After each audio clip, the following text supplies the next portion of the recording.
Welcome to the Real Estate Entrepreneurs Podcast. And today we have my friend Benson Juarez from Privy, What's who going on? who has a badass platform for people like me, investors and agents, and everybody that wants to get into the real estate business or it's already in the real estate business to find properties for half the price or if not even less. Sometimes it's less than that. And I remember when I met you, Benson, this is probably 3 years ago at the Family Mastermind, and you told me you were part of this new platform that you were building at the time. But before we talk about the system, man, who are you? Like, where do you come from? Can you tell us a little bit about yourself? Sure. Yeah, I'm born and raised in Denver, Colorado. I lived here the majority of my life. I've had the opportunity to live in a couple of different places, a little bit longer than, 6 months to a year. And any shorter than that, it's probably just like an extended vacation. But I lived in LA for 4 years. I was in the military, so I traveled around the world. And what branch? Air Force. Well, thank you for your service. How long were you in the Air Force for? I was in 8 years total. Wow. But the first 6 years were reserve status. Okay. And the last two were active duty. I got activated after 9/11, and my job was military police. So I got to go and fly around. And as a military policeman, we got like three main things that we would do. We would do asset protection, and that's what we focused on. We had F-16s we would protect. And then, we did like infantry training because we're basically the last line of defense for the base if there's some sort of an insurgency that happens. And then and then obviously like police work. So I did that for quite a while, and it got me the opportunity to travel to some cool countries. Never got to South America, unfortunately, but actually I did. You know what? I forgot. I did 2 tours in Curacao, just off the tip of Venezuela there. Yep. So we could actually see Venezuela from where we were at. Beautiful island. Yeah, there wasn't a base there, so we were put up in a casino. So we had a little section of the airport that they made ours for our planes to go, and they would fly sorties is what they called them, and they would look for drug boats and drug planes and stuff, and that's what we were doing. Good deal. And when did you find real estate invest? Because you became a real estate investor before, right? Like before doing everything else that you've done in the last few years. Oh yeah. I got started actually while I was in the military in 2001 and 2. I was reading a lot of books. Rich Dad Poor Dad. I was listening to Carlton Sheets CDs on my Walkman, and that's where I really got the taste of real estate investing. And then while I was actually active duty, I started like hanging out with people that were in the space. And a buddy of mine was doing loans, so he's like, "Yeah, you should come and learn how to do loans with me." And so I was like, "What am I going to do after the military lets me go? I needed to find something." And so I started getting into the real estate space that way by, learning how to sell mortgage loans. So that's and what year roughly is this? Do you remember the time? It was like 2001, 2002. So you got into the real estate by your friend that invited you to come be a part of it, and who was doing notes.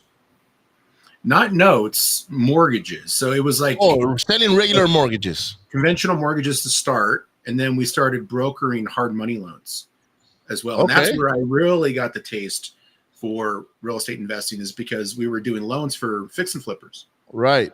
And they were getting 6-figure checks, and I was getting, a $5,000 check for a loan. I'm like, wait a second here. I'm missing something. So I started kind of like picking their brains and figuring out ways of working my way in the deals. I would waive points for them. I'd be like, hey, I'll waive my points. And then they would sometimes they could cut me into the deal. And so that was kind of like my way of JVing early on, because I didn't have a whole lot of liquidity to be able to participate. Right. And so I figured out that way. And then I got licensed as a real estate agent, started doing my own deals, fix and flip, buy and hold, wholesale, and yeah, I've been active ever since. What year did you get out of the military? 2003. So, and you got activated in 2001 then as a I full did time. 2 years. Wow, that's when Yeah. I went in. I went in 2001 and I got out in 2005. Oh, so what branch were you in? I was in the U.S. Navy. So, Thank you for your service, sir. yeah, I appreciate it. So I did 4 and got out though. Like I did a full term, and my story is different. I was in the Navy, and I was, I wanted to be in the military for 20 years, to be honest with you. And once I realized the politics of the military, I couldn't deal with that. I couldn't deal with the politics, and I got discouraged from being in the military, and I started looking at other things. And because I was on a ship, I will see the oil rigs in the Gulf of Mexico, and I was a mechanic on the ship. So I would say, you know what, mechanics in those rigs are probably making a lot more money than I am here as an enlisted member. Right. And that's when I started looking into. Later on, I did 10 years in the oil and gas business because of that. So I transitioned from the Navy to the oil and gas, working on oil rigs all over the world, and Awesome. and I enjoyed it. So and while I was on the rigs, that's when I started doing real estate investing. But I got in 2008. I didn't get in as early as you did in 2001. It's I guess we all got a way to start, and it's fascinating that you started as a lender or from a lender's perspective. Yeah. Because most likely when the career of a real estate investor, I think at the end, most of them become lenders. So you started backwards, right? And yeah, it's like the Benjamin Button's disease, right? Where he started off as an old man, and then he got younger and younger. I feel like that's my path in life in a lot of cases. But you're right. Yeah, I started off where a lot of them ended up. And so, I kind of tipped my toe in the water that way, and was able to get some experience, meet some cool people. I've done so many different things in that space, Ricardo. It's amazing to be able to get a taste of all of it and really figure out where I fit. And, that's the cool thing about real estate too, is you don't have to choose one path. No. Right. There's so many different exit strategies and stuff where you can just use those as different tools in your overall toolbox, and then just figure out where those deals fit and put them that way. So fortunate to have a pretty diverse background, and also a technology background, which is what led me into being part of Privy. Awesome. When did you buy your first? And shout out to Matt Andrews. He's watching right now the video.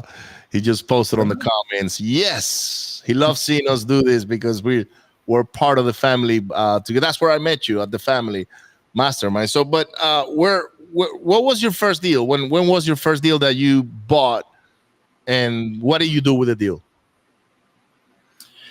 I'll have to remember the sequential thing of the deals. I can't remember which address, but I had a mentor at the time,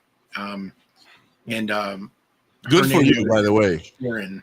I started with no mentor, and that was a whole nightmare for me. Well, I'll tell you what, it did end up being a nightmare for me too. This person came in, taught me the loan business. It wasn't my friend; it was somebody else that was in his sphere, and she taught me a lot, actually, coming in about the loan business and real estate investing. But she ended up taking advantage of me, running off with a bunch of my cash, and I had all kinds of mortgages that were supposed to be like our deals in my name because I had great credit, and so the strategy that we used was we would go out and we would buy properties at a discount, and we did kind of it was a BRRRR approach. Basically, we'd fix them up, put renters in them, refinance them, and then we'd pull the majority of the cash out and go do more deals. Right. And so we were really like over leveraged, and we weren't prepared for the downturn in the market that came in 2008 and 9. Right. And so all of those properties went underwater. And so that strategy didn't work. It didn't work, in the long term. Yes. And so I ended up having, some foreclosures and, having to reinvent myself. But she took our reserves. She went into our bank account, literally took over 6 figures and just disappeared. Just left Colorado, left me with all of that debt. And bad karma. That's what I call that. It's bad karma. because that eventually catches up to her, and it's unfortunate that, and I've seen that happen not only to you, Benson, but to other people. I had a friend that had a dealership, and he was selling 500. I think it was 500 vehicles a month. So he had like $3 to $5 million in the bank all the time. To even though his vehicles were financed by a bank, to him, they always had all this money in the bank, and he had a controller that pretty much took all the money and left him broke overnight, and he had to file for bankruptcy, more than $20 million that he owed, and it was horrible. So same thing happened to my friend. I don't know if I can say his name, but Shane, and little did he know, that his controller, which was his most trusted person, was gonna go take all that money and run. And I've seen it. Now you're mentioning that happened to you, and it happens to a lot of people, more than people know. And it's unfortunate that these things happens, but you know what? It's like you said, you had to go reinvent yourself, and you had to go through some tough times. Foreclosures. I can only imagine, because, well, I can tell you by my own experience, I had something similar, but nobody stole money from me. It was just that I had 47 rehabs going on at the same time, and now I have a storm that comes to Houston. It creates complete chaos, and I lose all my workers overnight. And now I have 47 rehabs that I can't finish. This is right now? This is in between 2017 and 2020. $15 million on loans, $250,000 in mortgages every month, and I'm dead in the water. So I have money, but the money that I had was literally not sufficient for covering all those debts. Even though we were able to satisfy 99% of the debts, there was 1% that you'll never be able to satisfy it, and those were the ones that foreclosed on us and sued us and all that. So if you're a real estate investor and you're listening to this podcast, eventually you're gonna go through tough times. Now, Benson's time were tough times were completely different than mine, and it was also at different stages. Yours is in 2008 when the meltdown happened. Mine's were in 2017 when everything was perfect. And I never thought a hurricane could come in and disrupt my business the way it did it. So anyhow, 2008 happens. She runs away with your money. What do you do next? Well, at that point in time, there was a lot of foreclosures. Like, I wasn't the only one that got hit. And so I really repositioned myself as a real estate professional, focusing on bank-owned properties. So I built relationships with a lot of servicing companies and REO brokerages locally. And so I perfected the skill of taking sign calls off of the signs that were out there and turning them into clients. And so I reached out to all the biggest REO brokers in the city, and I just said, listen, how are you managing these leads? Do you have like a call center? Do you have people that are taking all these incoming calls, and are they properly doing the follow-up and nurturing these people and turning them into clients? And some of them did have those processes in place, but most didn't.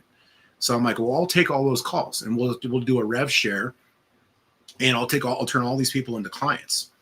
And so, that was a way for me to not only get new clients, but also get first look on bank properties. So I could see the inventory coming in, and I can go take a look at it and do some of my due diligence before they were even available to the market. Because when they're bank owned, they're not supposed to do pocket listings, right? That's not supposed to give those listings to their buddies and like preferred vendors and VIPs. They're supposed to give everybody equal amount. So, I had to put my offer in the same time as everybody else, but I had already done my due diligence. So I had a better sense of like, was there foundation issues, or needed a new roof, or you have a bad electrical panel or something like that, right? And I could factor that into my offer and get my offers in and be better prepared. So that was like a huge advantage. And then I really was able to kind of, take that same knowledge and pass it on to my clients. So I had lots of investors I was working with who were also looking for deals, and I couldn't do everything because I wasn't prepared financially to take on all of the opportunities that were put in front of me. but I had lots of clients, and they were too. And so the cool thing was, one of the REO brokerages called the Mercury Alliance. They're no longer available. I was in that office, and one day this bald guy walks in with glasses, and he's going to be doing the same thing I am. And it turns out his name's Scott Fall, my business partner with Privy right now. Right. And so we were able to be in the office at the same time. We had those cubicles. We're throwing ideas back and forth.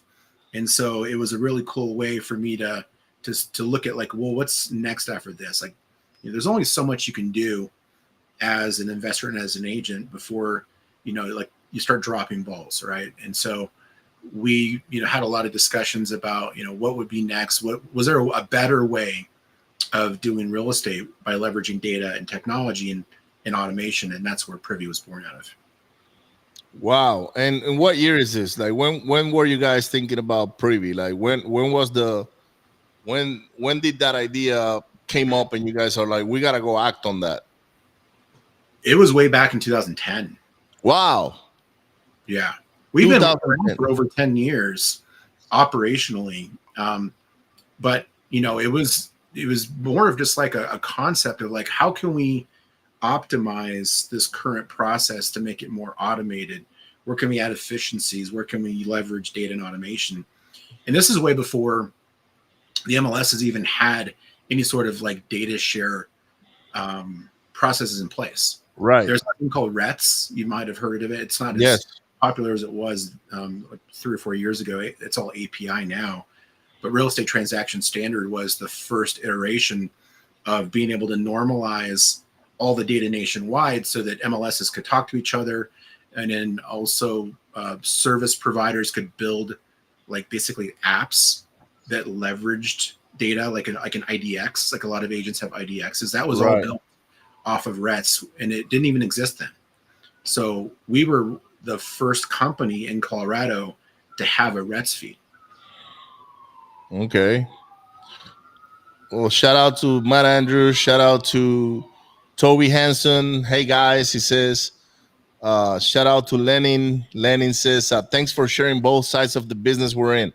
Yeah, you know what, Benson, a lot of people don't talk about their struggles. A lot of people don't talk about their setbacks. And I want to thank you for opening and being vulnerable, because a lot of investors that are out there today on social media and they're just sharing their wins, but they really don't share their losses. And I think if more people opened up about their losses, more new people will benefit from those lessons learned.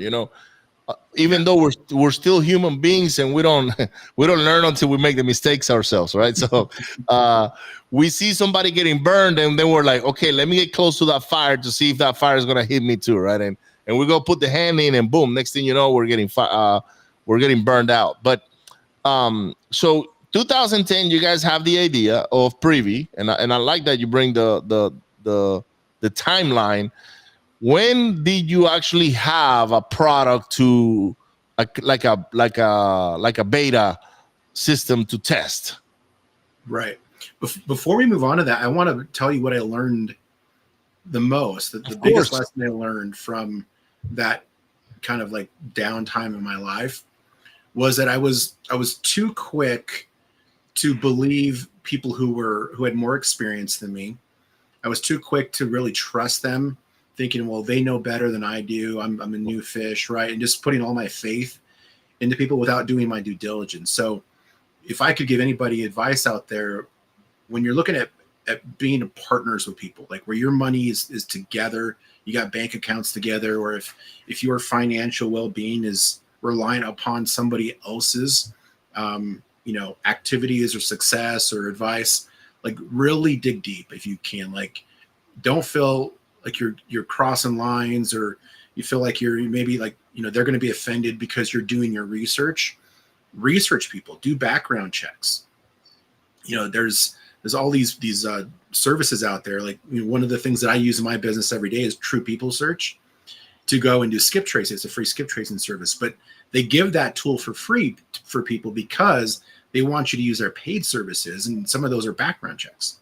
Right. And so I would recommend for anybody, if you're seriously thinking about getting into bed with somebody as a business partner, or somebody where you know what? I never recommend people going into partnerships. There you go. I don't do it because even though I've had partners myself, okay, and I've had multiple partners throughout my life in business, but at the beginning, you are right. A lot of people, they get into a partnership, and it's easy to get into a partnership. You form an LLC together, but when you break up that partnership because visions grow apart, and they do all the time, Yep. visions grow apart all the time. It's worse than a divorce. And you know, you have to go and now separate assets and separate cash, and or maybe the other partner takes the money like it happened to you and they run away with it, right? And maybe they've done that before to other people, so that's where the background check comes in, right? uh Maybe you know, you can, I would just say, look, if you want a partner, JV first. You do a joint venture where you both have control of one way or another, but you're not. It's like dating. You go date first, and then okay, this is the man or the woman that I want to marry. Okay, now we can get married because we've been already dating for years. Um, and I'm sure that we want to be partners, right? I'm sure this is going to work out, and then you have to build a vision together. Okay, what is, let's say Benson and Ricardo go into business today together. We're going to go flip houses, and we see that there's a good fit in between both of us. I would say, okay, Benson, you and I are going to go flip houses. What are you going to do, and what am I going to do? What are the roles and responsibilities? And then we put them all. Okay, Ricardo will raise the money, and Benson will be the general contractor, and he'll go execute all the money and blah blah blah. All right, perfect. But what about our vision in the next 5 to 10 years? What is that vision going to look like? If we're in business, if we're becoming business partners today, how is our vision going to align in 5 years or 10 years from now? Are we still going to be doing business together? Are we going to be flipping houses, or are we going to be landlords, or what are we going to do? And if the answer is like, I don't know, then you shouldn't partner. You should just be a JV deal, a JV partner on a per deal basis. And if tomorrow I want to go and become Superman or a doctor or an attorney because I don't care for real estate anymore, I'm free to do so. Right. Right. And that's where I'm glad you're bringing up this point, Benson, because too many people are too quick to get into partnerships, and that's a mistake. Yeah, I like the idea of JVing first, really getting a feel for someone during transactions. Everything's great with partnerships when things are going well, right? When everyone's making money, it's like, oh yeah, this is great. But it's when things go sideways, when you really see someone's true colors, right? When there's money, when there's scarcity, you're trying to figure out, how you're going to pay the bills, or who gets what money, or who gets credit, right? You can see people's kind of like they're inside of their soul, and like, okay, well, I want credit for this, or I'm the one that did this, and so it can be very telling, but it's hard to tell because everybody puts their best foot forward. Like when you go to a job interview, right, or when people go and they interview for jobs, they're putting their best foot forward. They want to show themselves in the best light, so they get hired. And that's the same way when it comes to partnerships and dating. Is like you're always like at the top of your game, making sure that everything is, all your T's are crossed, your I's are dotted. So it can be challenging. So I think it's good advice to not do it at all. But I also think that you don't always have all the pieces of the pie to be able to execute. Like maybe you have money, but you don't have experience. You got experience, but no money. But you're great on the phone, but you don't really have the time to to spend full time in the business. So there's definitely a time and a place to JV and to partner when you just don't have the complete skill set or resources to execute the plan that you want to put in place. So So that's where you were. So that was the thing, because we got to go back, right? After you went through all your setbacks in 2008 or 9, roughly, Hmm. you started becoming a new person, and now you dig more when it comes to creating partnerships, and then we got all the way to until you met your current partner in Privy. Um, how did you guys know that you were alignment? Because that's uh, it takes a lot to be in alignment with someone else. It does. It's an interesting time too, because even at that point when Privy was, being kind of conceived, I was already like I have my hands in a bunch of different things. So I've done what's called angel investing, Yes. even for years up to that point where I was putting money into different projects. So I'd find startup companies or different opportunities, put money here and there. And about the time that Privy was like kind of being conceived, my partner Scott was like, he's looking for a developer. And one of my other projects I invested in out in LA, I told you I moved to LA for 4 years. Well, we raised a bunch of cash. And that person, it was a college buddy of mine, was like, hey, can you come out to California and help me get this thing off the ground? And it was a fully funded plan. Right. So I was like, yes, I'm coming out. So I moved to LA. Scott kept pushing the ball forward with Privy. At that point, we didn't have like an official partnership. I was just kind of like, we were just throwing ideas around. Right. But then he's like, well, I need to fund this project too. So that gave me an opportunity to invest in Privy from an angel investor perspective really early on. And then I was in LA with another project entirely from an operational perspective. And I was still talking with Scott, and then he found our developer Doug, which is just like this rock star, like amazing developer who's still with us to this day. He came on board, and they developed I guess we call it an MVP or an early version of the software by like 2012. Okay. This is long. Yep. And then you raise a little bit of like friends and family. And so at that point I was like just an investor.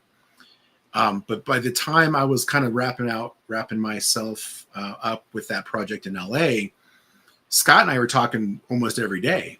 And he's like, man, can you come out to Colorado and help me run this? And so then at that point, we negotiated a partnership where I could come out and be, larger, ownership piece and operationally. And so that was, I moved back out here in 2015. Okay. And by 2015, how did the Privy project look like? It was going well. So we were operational in multiple cities. In those early days, the majority of our data came from MLS. So we would do the MLS partnerships. And even though it's the best data, it didn't have the complete picture because it was mostly, listing information. It wasn't until about 2.5 years ago that we launched our county record and public record database, which allowed us to go nationwide. Right. Which is probably where what you thought was like the beginning of Privy. That was just like, version 3.0, right? Wow. When we went nationwide. Before that, we were operational in specific cities and states. And so now we're nationwide, and now we've got over 100 direct to MLS data contracts, which is obviously the same data that agents and appraisers use, but we get it in that raw fashion. So we get that raw data feed. We're able to curate that data, run algorithms against it, make it useful and actionable for real estate investors, investor-friendly agents, and many other sort of like service providers in the real estate investing space who can take that data and make it useful for their business. Now, throughout this whole time, while you're an investor with the LA company and you were actually on the operation there, and also with Privy, did you continue to do deals on your own, like fix and flips or rentals, or did you stop and concentrated in those projects? And Because I know you still do real estate. I do. I would say for the most part, I stopped. I was still closing deals. It just wasn't like my regular business. It wasn't what I was focusing on every day. So if I got a deal here and there, or if I got a new client, who needed to get, do some stuff, like I would fly back to Colorado, show a client houses for a weekend, find them a deal, and then fly back to LA, and then I'd have a closing. So right, like I was just putting my hands in everything. I didn't care, but I wasn't licensed in LA. Got it. And you today you're doing deals. What kind of deals are you doing today? I'll do anything really. I'm still learning creative. I don't really have a full understanding of it, but I've got I don't think there is a box for creative. Creative is whatever you can come up with, pretty much. Right. Well, I guess there's kind of like main verticals, right? Like seller financing or subject to, like those are like the main ones when I think about creative. Right. But creative, you're right, is just like, okay, what's outside the box? What's not your conventional type exit strategy? And then that's where creative fits. I agree with that. So like right now I've got a burr happening in Pueblo, Colorado. I've got rentals in Colorado Springs. I've got short-term rental and rental in St. Louis. And, I was in a pretty big deal that I canceled actually about a month ago now, that was going to be a big $1 million project in Las Vegas that we did our due diligence and decided to back out. And then I've evaluated, handful of deals last week that I just get people, sending me stuff. So I'm on people's buyers lists, and I'm open to, putting stuff in the portfolio or wholesale. Fix and flip is a little scary to me these days. I'm having such a hard time finding reliable contractors.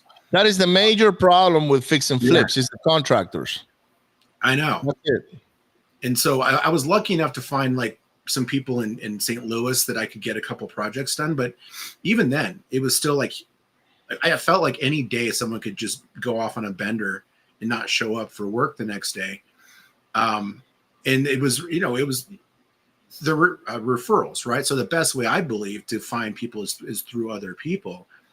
But it's only a matter of time before they are late, don't show up, steal money, or some materials. They steal materials. Yeah. They buy more paint that they're supposed to buy. And you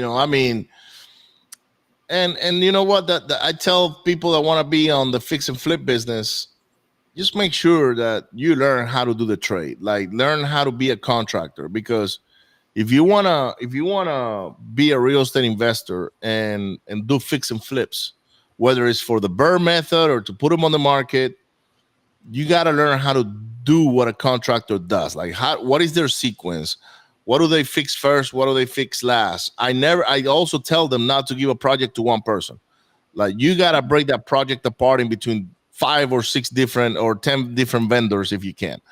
I rather for the project to take longer than to give it to one person that never finishes it. And it just happened to me in Nebraska. I got a property in Grand Isle, and you know what? The lady did 90% of the job, and finally I said, you know what? Just get out of the property. I don't want you there. And now I got to go and find somebody that's going to finish it. So even with guys like us that got plenty of experience, that is the hardest part of the fix and flip. Or any of the stages, as long as you're rehabbing the property or improving the property, is managing the contractors. That's it. Is not finding the deal, is not finding the money, because if you find a good deal, money will follow. As long as you're networking in the correct places, right? But let's talk about finding the deals, okay? Because this is where you're focusing today with Privy. How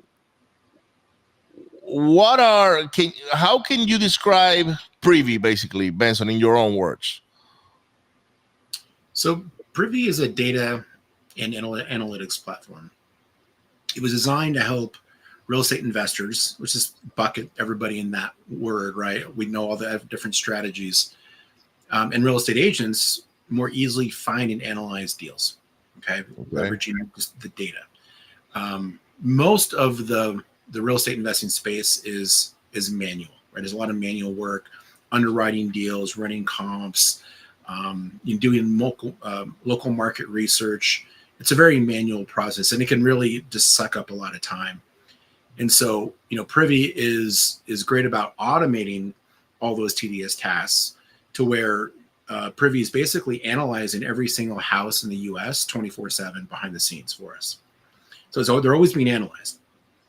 And then as an investor, you have the ability to tap in to that back end where the analyzation is happening and bring it forward. And we build a comparative market analysis for every house.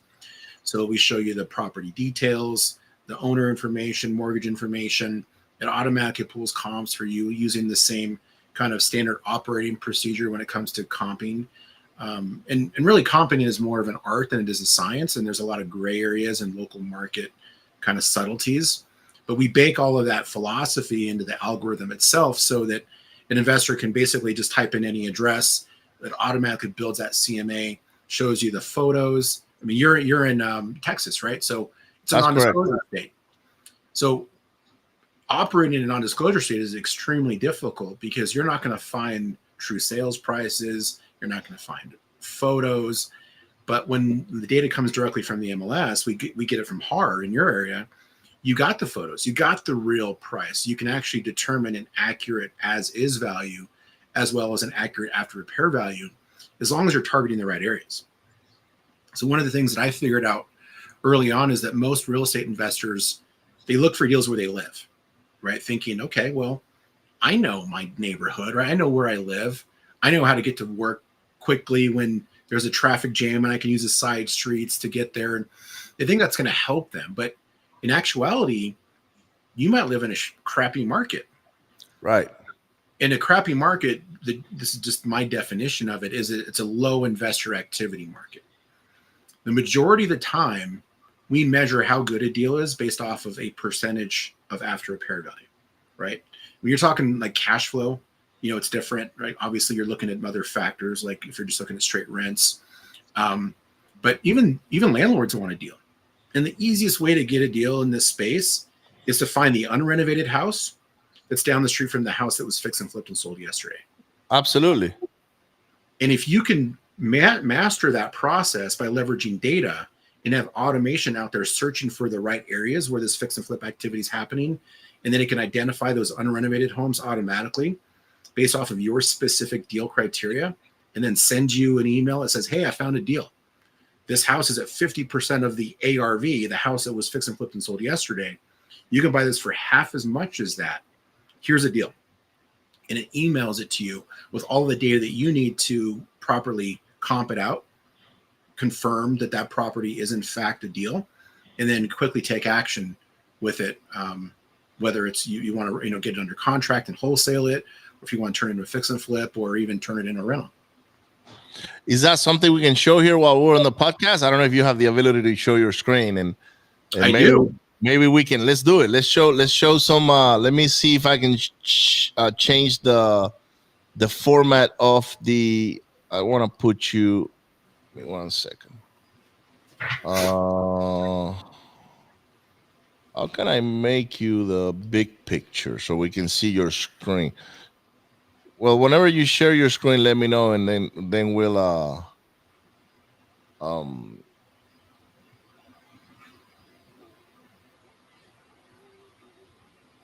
you see my screen? Right, here it is. Yeah, I can see here. Hold on. So there we go. Awesome. We can do this. This is better. There you go. Okay. So I was talking about that MLS data. Right. Let's see on the map right here. This is just kind of it's a coverage map. It's to let our users know where the best data is, right? So wherever you see blue is that direct to MLS data. The red or the pink is the ones that we're working on. Those are the ones that are in the queue. And we're going through like compliance with it, or we're normalizing the data, getting it ready to deploy.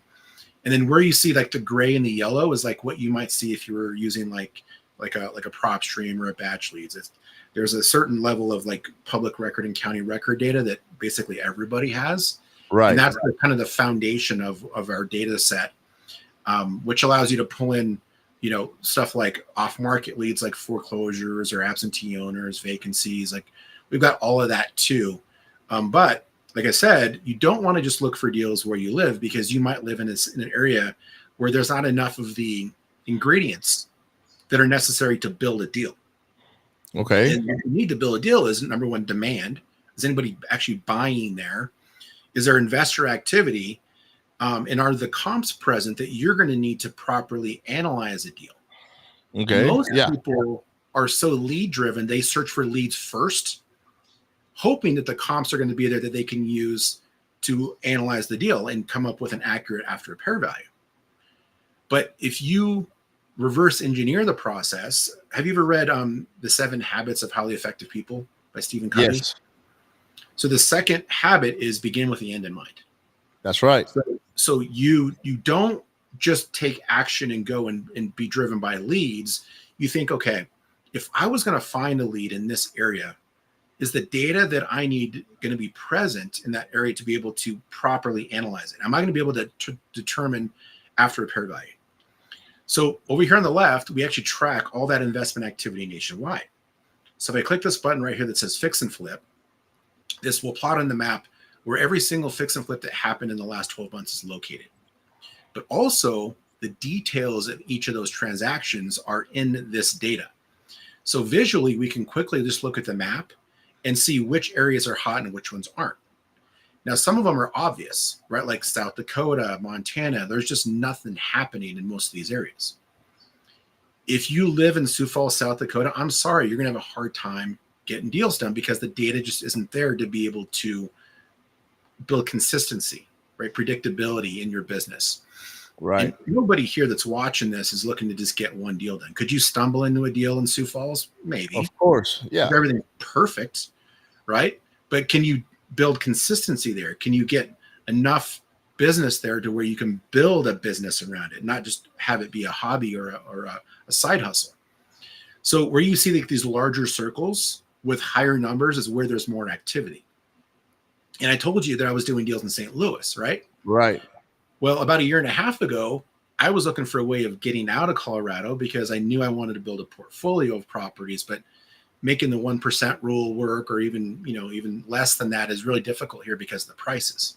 They're high. So I started doing a kind of a research project about like, where would I go, and not physically, but just where would I start looking for deals if I wanted to get more predictable deal flow? And so that led me to the Midwest.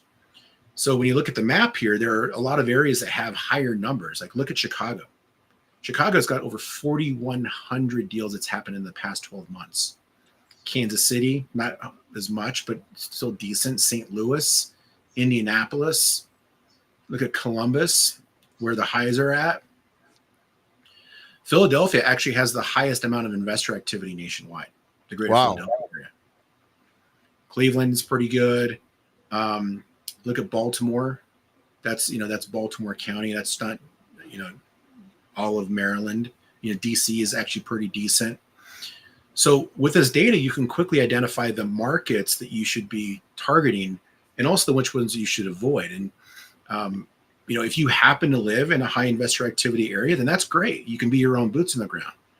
But if you live in Hayes, Kansas, like figure out another route. Like do not go and continually bang your head against the wall in that market because you're going to burn out. And well, sometimes, Benson, and I hate to hold you there, right? But sometimes some of those markets that are not showing a lot of activity are virgin. Okay, that doesn't mean they're bad. They're just virgin, because I did stumble into a virgin market back in 2014. Okay, and I became probably the biggest landlord in the area. And the reason why it was virgin is because nobody was paying attention to it. And I will tell you the name, but maybe we can probably look it up right now. It's Angleton, Texas. It's south of Houston. But even if you drove there, you will say, I'm not buying a house here. And, for some reason, we did a mailing campaign in Angleton, and our phone was just blown up by people that wanted to sell. And I said, wait a minute. Why? And so we found an on-market property on the MLS that fit the 70% rule. It was a great property. We ended up buying it and fixing it. And then after that, we just pounded that city and everything around it. And we ended up having a bunch of properties. But I guarantee you that if you would have had this software back then, it would have said zero. There was no activity on the MLS. There was nothing happening. And if you use the rationale that we're talking about, you wouldn't be able to find something like that. Now, with that being said, those are 1 in a million. Right. And not even 1 in a million. They're 1 in 100, probably. Yeah. But I always think about opportunity costs, and this is especially important for newer investors where they have shiny object syndrome and they'll chase anything. You really want to get the best bang for your buck, the best return on their time investment and their money investment. And so, being able to identify that 1 out of 100 in Angleton would be very difficult for someone like that to do, right? And so, right, I think that strategy does work for more experienced investors. And again, more often than not, it's landlords that works for too, because landlords aren't as much driven by comparables as fix and flip and wholesale is when you're talking about after repair value.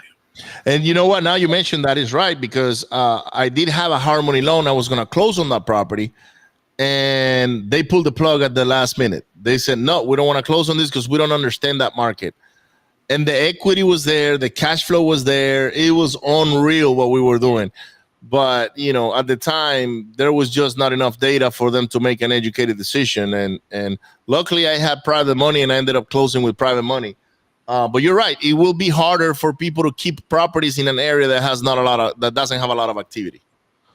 Yeah, especially early on. But then what happens with you, like you created your own comps, right? And that is actually a strategy that a lot of people do is they come in and they start creating sales activity, and that can snowball. So you can change the trajectory of a neighborhood or a city forever. We rode that wave 100%, Benson, because we were creating our own comps. Yeah.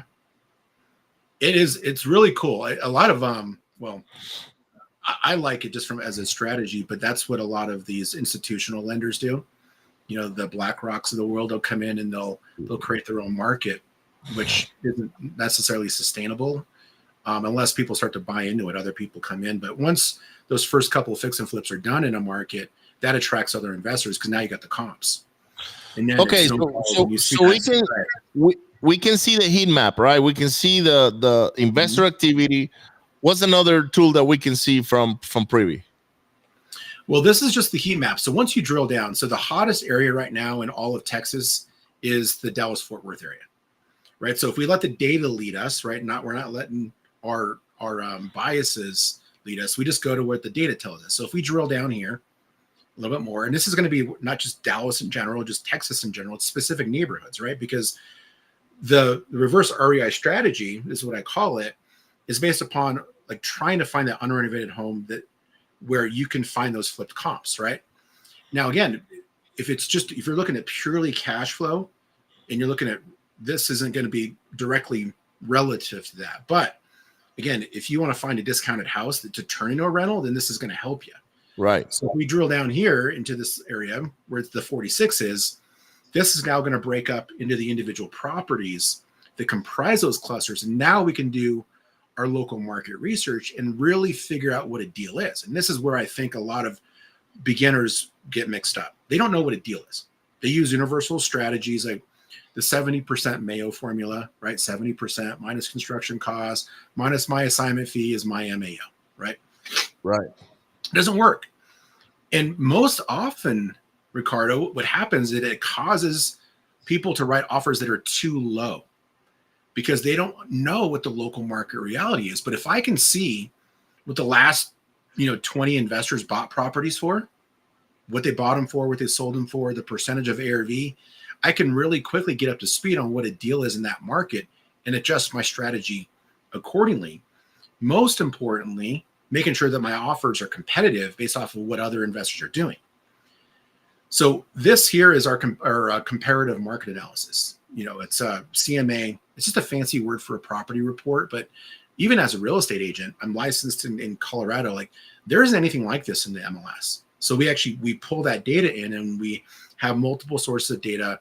All goes into this comparative market analysis. You can see here we got the photos, right? This comes directly from the MLS. So we got the actual price, not a range or some, little dash like you're going to find in some website on the internet. Right. Property remarks. The algorithm automatically pulls comparables on the house. Here's all the true comparables. We have the ability to adjust the algorithm here to fine tune those comparables based off of what we know about the market. Maybe I want to go up to 20% plus or minus in the square feet, or, my house has an attic and it's finished, but it still says it's 1 story. Well, maybe I want to include a 2-story house in the comparables. I can make my comp radius if I'm out in, rural. In a secondary market. I might have to go out 2 miles for comps instead of half a mile. So I can adjust it all. But where it gets really cool is this market research. So this right here is the before and after data on the flip itself. This is what the house looked like before it was flipped. Okay. It was purchased back in October of 2023, and it was just sold a little while ago. And here's the after pictures. So we're able to put that data side by side. And this is one of the coolest things I like about Privy, and I don't talk about it enough, but you're an excellent coach, right? You're an excellent mentor. There's a lot of good coaches out there, especially in the family. And they teach philosophies, accountability, they have strategies, and there's systems and processes that they teach. But you, and you can prove me wrong if you know this, you don't necessarily know what a deal is in Denver right now versus Houston versus Tampa versus Los Angeles, right? Because it changes constantly. Markets are changing, evolving all the time. And so what a deal is today in this part of Dallas, this is representative of what a deal is. So I can teach myself the real estate business by studying these numbers and not just being focused on lead generation, which I just think that too many newbies get so focused on lead gen that when they do get a deal, they don't even know what to do with it. It's like that story of the dog that catches the bumper of the car that's driving by. They finally catch that bumper and it's like, okay, now what? That's what wholesalers and investors do, especially newbies. So this property right here was purchased for $160,000. It sold for $276,000. They got it at 58% of the ARV. Now, no one property is going to give us the full picture of a particular market, but if you go back and you start looking at the last 10 to 20 deals in a particular market, very quickly you start to understand like what's going on there.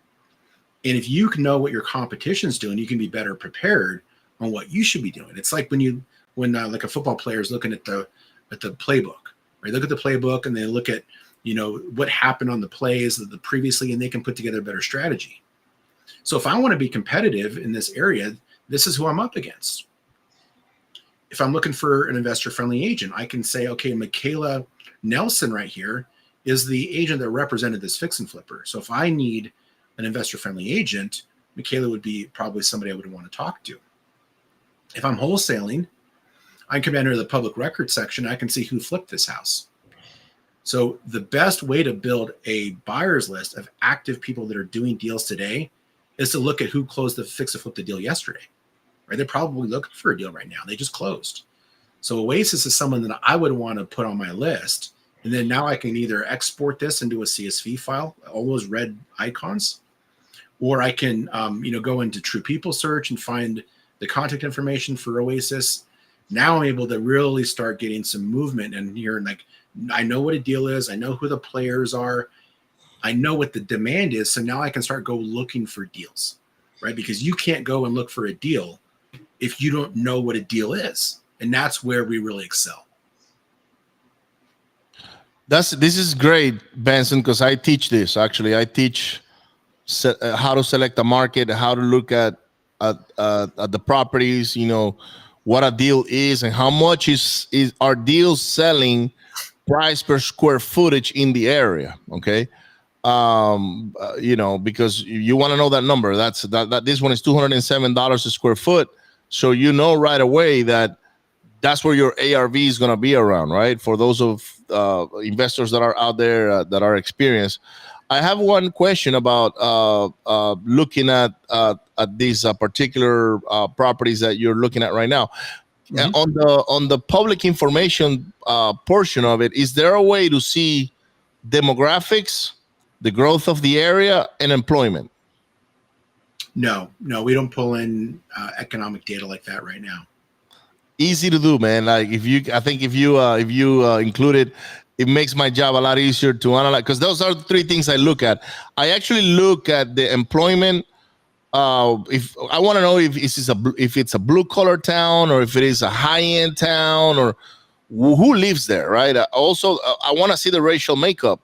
Why? Because I want to know if my acquisitions guys, and by the way, this could be done easy on Wikipedia and places like that, right? Like it's usually when I'm analyzing an area, I have the platform preview open, and then I have the local information that's available in the through Wikipedia or Google or whatever. But if you could have it here, it would be amazing, because it just makes my job a lot easier. And the more I get to see inside of Privy, the less I want to go see outside of Privy, right? So just keeping it all on the ecosystem. So yeah, amazing. And are there instances where you couldn't see that before? I don't know, maybe the property wasn't listed, or this is an example right here. Okay. So that last house we looked at, it was acquired from the MLS. So we have the before pictures, right? Right. We got that historical MLS data in our database. So if they acquired from the MLS, we'll show the before pictures. If they acquired it directly from the seller, then we only show you the street view, because there's no pictures to show. So this is an example of a house that was acquired directly from the seller. But here's one of the most interesting things that you can learn about a market by looking at the data. That last house that we looked at, the first house we did, was purchased from the MLS at 58% of the ARV, 58%, right? So there's this big misconception out there that you can't find deals on the MLS. Well, check this out. This flipper bought this house directly from the seller. They likely had marketing costs. They had to, get on and sell them over the phone, or they had to meet them at their house and sign paperwork. Look at this. They got it at 70%. So they paid 12% more, and they got it directly from the seller, when the person prior got it from the MLS and had to do zero marketing and zero sales. Wow. So these are the things that you uncover that are helpful in the business, thinking, oh my God, there are great deals off market, but let's not ignore the on market deals. And if you use the reverse REA strategy, like I teach and like our team teaches, and you get good at Privy, there's low hanging fruit out there where you can find properties. You can write 20 to 30 offers a day on market properties using the strategy. But that only works in a high investor activity area. If you're in this area that you talked about before, south of Houston, doing on market deals is really difficult to do, because you don't have the fix and flip houses that create the margin. You got an area where everything's unrenovated. Well, this is back then. This is back in 2014. Now it's hot. Like now is you could probably find deals on Privy that may be in that particular part of town, because the investors caught up to those areas. So and which is something I like about Privy, is that hold on. I don't have to stick to one particular area. I can find on markets deals all over the country. All over the country, your backyard. Some people are scared about doing stuff remotely, and I was too when I first started looking at properties. Like I told you that I was looking at the Midwest. I ended up focusing on St. Louis. So I was doing virtual wholesale there first. But the very first thing that I did when I started looking at St. Louis is I found an agent. So I looked at some fix and flips. I looked at who was representing the fix and flipper, and I started calling them. And I told them what my strategy was. And I eventually was able to narrow it down to one agent who became my eyes and ears and boots on the ground. And she would drive and look at houses for me, let me know if it looked like it was falling over, or if there was evidence of mold, or, if the electrical panel was out of whack. And then I would, adjust my offer accordingly. But I was sending her properties I was finding in Privy, and she would write the offers, get them in a contract, and then help me negotiate, or not negotiate, but set up the inspection for the due diligence for the buyers. But it all worked. I never even set foot there in St. Louis before I had closed a few deals, and then eventually moved there because I wanted to buy houses to turn into rentals.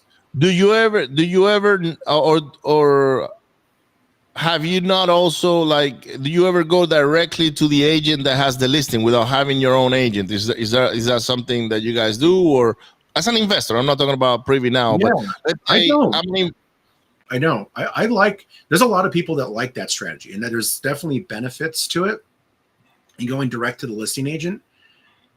But with me, especially when I was doing stuff virtually, like I wanted to have that local market kind of intelligence, right? Like, where are the neighborhoods you should avoid? What are, like, there's certain times, like when you're comping a property out and you just know, like, you can't go south of 26th Street, right? Like, that's a whole different neighborhood. You wouldn't know that if you just looked at a map or if you looked at the traditional comparables, but having that local market intelligence from somebody who's doing business there was invaluable to me. And I also wanted that person who represented me in my best interest. So, somebody who could go there and second check my numbers. Look at, like, here's what I think it's worth, Nika. Here's the comparables I think that are supporting my after repair value. Let me know if I'm wrong. And she would give me an honest answer. And if you go directly to the listing agent, they're not going to do that for you. Their responsibility is to get the highest price for their seller. that's right. You think they're going to come in and help you get a better deal? There's no way. Even if they think they're going to get both commissions. Yeah, their job as a fiduciary, from a fiduciary standpoint with their client, is to get the most money they can. So, but I mean, I'm a wholesaler, right? So let's say, and this is for the wholesalers watching this right now. Let's say I'm a wholesaler and I just want to go flip properties or wholesale deals that are on the market, which is doable today. Like, there are people that are actually teaching this particular strategy right now that we're talking about. Mm-hmm. And I find a property in Privy, I contact the agent directly. I send an agreement. Now, how does that conversation happen in your experience, Benson? Is it like I called the agent and said, "Hey, Mr. Agent or Miss Agent, this is Ricardo from Same as Cash, and I'm a wholesaler," or do you still pretend to be the buyer? How have you seen other people handle this? So again, I work through my agent. So when I find a property in Privy that looks like a good deal, I just use the sharing tool. So we have the ability to share properties here. I just email it to my agent. Okay. I tell her, this is what I want to offer. And then there's certain things that are standard, like 10-day inspection period, $1,000 earnest money deposit, 30-day close, assignment clause, like everything's kind of standard. Like, she has my offer template already built, right? We got proof of funds, everything's in place. And then she talks to the listing agent. I don't. And so we already had the verbiage worked out. If someone pushes back on an assignment clause, then we know what to say, right? She knows how to smooth that over, right? Like, you know what? We've got multiple different exit strategies. We don't know which bucket this property is going to fit into. Sometimes we keep it as a rental. Sometimes we fix and flip it. Sometimes we wholesale it. We just don't know. So we need to have that assignment clause in there to give us the flexibility to pivot if we need to. Make sense? And the agency will be like, sure, makes sense, right? And when you go through an agent too, that actually builds credibility. If you go directly to the listing agent, right away they think you're a wholesaler and that's the only strategy you have. But if you work through an agent and you know somebody who can explain that away, and because it's still kind of a good old boy network, agents are, right? And when they're talking to each other, there's less walls up, right? They know the lingo, and often, and Nika actually has a reputation in that market too. So she was able to use her reputation and her experience to basically soften any corners that we came across during those. And it didn't work for everyone. Sometimes they were like, no, we won't take an assignment clause, period. Awesome. Is there anything else you want to show about Privy right now that while we're on the call? I know there's probably hundreds of features that you can display. Way too much, and that's why I think we should do some stuff down the road. But the last thing I'll show you is the automation, right? So if this right here, and we actually have a patent pending on this, Ricardo. Yep. This button right here it's made people millions of dollars. That one button. What it does is it actually goes in and it analyzes all the houses that are currently on the market, and it analyzes those for margins. So this house right here, for example, and I don't know if this is a true deal or not, but the data is telling us this is worth looking at. So if I click this house, and it's for sale for $240,000. If I scroll down into the comparables, the reason why this house was flagged as something potentially to look at is because this house sold for $337 and this house sold for $375, or it's for active at $375. We have a deal finding algorithm that's 100% adjustable. Our default filter is set to 75% of the ARV or lower. If I do my market research and I determine that the majority of the investors in a particular area are buying houses, say less than 60%, I can adjust this down to fit my local market reality. And also I can build a buy box here. So let's say you, as a wholesaler, you talk to some of your buyers and they're like, you know what, we'll look at anything less than 60%. And we only will go up to, say, 400. And we need at least a 2-bedroom, 2-bath, like whatever the buy box is, you can build it inside of Privy and you can save that search and you can get email alerts up to every hour, depending upon how active you are. And it will email you whenever an opportunity is found. Now you could have your line in the water in multiple markets all around the US. So it's a really effective way of filtering through all the noise and really drilling down on the houses that have the biggest margins based off of what you're looking for in your business or what your buyers are looking for. We also have the ability to find rental properties. So fix and flippers are probably 2 out of 10 of all of the buyers that are out there. And you probably know this better than most. Yes. The majority of buyers that are out there are landlords, right? And so when you're working with landlords, you need to be able to speak their language. What cap rate are you looking for? What's the cash on cash return that you're looking for? We have a data partnership that we formed about 4 months ago, where we have got 130 million data points at any given point, where we're analyzing every single house from not just a fix and flip or wholesale perspective, but also a cash flow perspective. And so we can find properties for rentals for our own portfolio or for our buyers by leveraging this right here.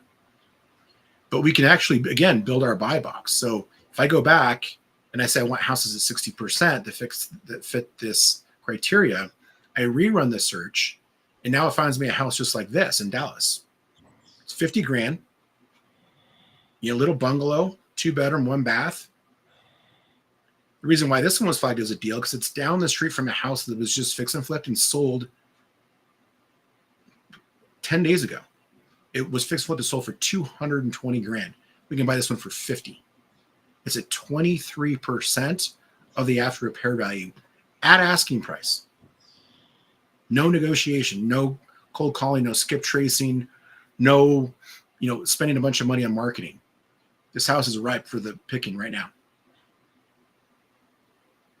Yeah, worst case scenario is you double close on that thing, resell it again, and that street name sounds familiar. We might have done deals in that one particular street for some reason, in Dallas. But yeah, this is amazing. So it's like having your own AI built into your system, so you can be doing other things while Privy is actually sending you the criteria that you want to look at, and just go straight up onto analyzing the deal and making offers. Oh yeah, this right here is for sale for $215. This house down. Remember, I said you want to find the unrenovated house that's down the street from the renovated house. These ones are the renovated ones. We identify the ones that were flipped for you. So this house is at 58% of the ARV, again, at asking price.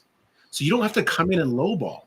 And this is where I think, remember I told you before, if you're in an area where no one's flipping, the only way to create a deal is to lowball. You need to submit, because the ARVs are so low, there's no ARV. They're all unrenovated. If the other houses in this neighborhood are all going for 306 because they're unrenovated, then we have to offer 60% of 306, not 60% of 370. And just imagine how that changes the offer. So 306 times 0.6, everybody else is offering 183. But because I know there's fix and flips happening here, and I can go 60% of 370, I can offer $30,000 more than somebody who's not paying attention or doing their research. Or you could offer 50 and wholesale it for $30,000 more. Why not? You could, but if everybody else in the market is paying more than you, then you're going to lose the bid, right? Because the people on the ground know that market.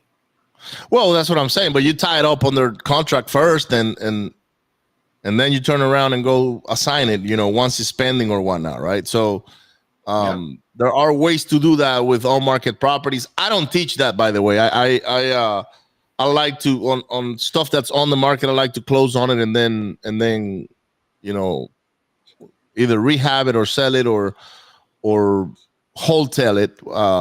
Is what we call it when you close on the deal and then you move forward and put it back on the market as is, like without even touching it. But Benson, this has been pretty good. I think we can do multiple case studies moving forward on how to use Privy, because it's a very complete platform. It's got a lot of information on it.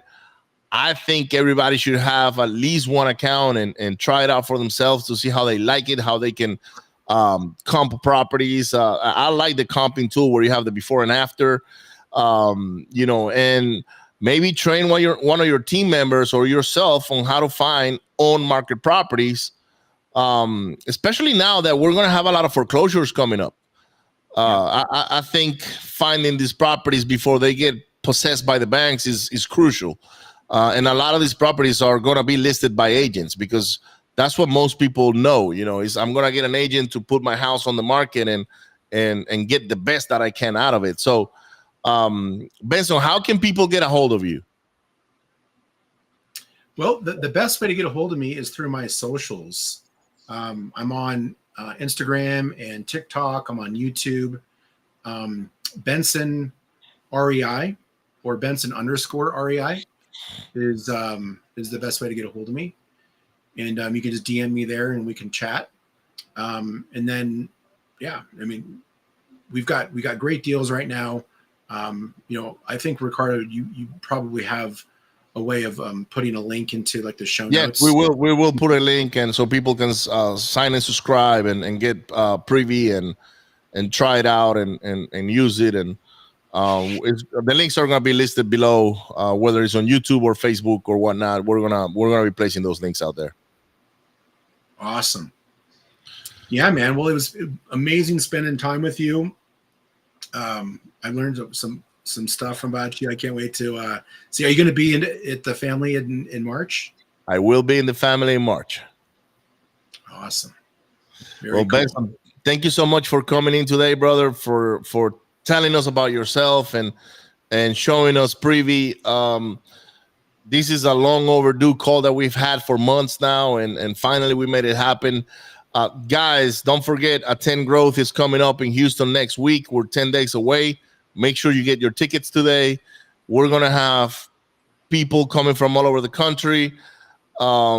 This is a high network place. So come on in, shake hands, and I'm looking forward to see you on the next one. Thank you so much. You'll have a good day.